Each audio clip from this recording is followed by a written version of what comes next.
मालती देवी प्राक विद्यालय परिधान योजना अधीन अंगनवाड़ी शिशु मानक पई जो पोशाक और शीतकालीन सामग्री मूल्य रे वृद्धि होती बालक मानकर यूनिफॉर्म जोटा आम 100 टंका दौलू एवं 175 टंका दबू बालिका मानकर यूनिफॉर्म जोटा 150 टंका थिला सेटा 225 टंका दबू जोता और मोजा पई जोटा आगु 100 टंका दौलू एवं 150 टंका दबू स्वेटर जोटा 150 टंका दौलू ताकू 200 टंका दबू एबेठू ही लागू माने एई वर्ष जे मन किनिबा आमे एई 2026-27 मैडम कितने अतिरिक्त बजेट रहइबो सरकार को ऊपर या पर कोट ना कोट एथिरे प्राय आमे जो 26-27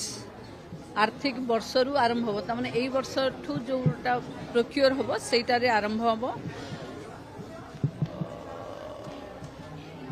आमे थी एग्जैक्टली आमे 14,27,00,000 खर्च व्यवहार 74,224 टी अंगनवाड़ी केन्द्र रे जोटा 14.76 लाख स्टूडेंट माने पाए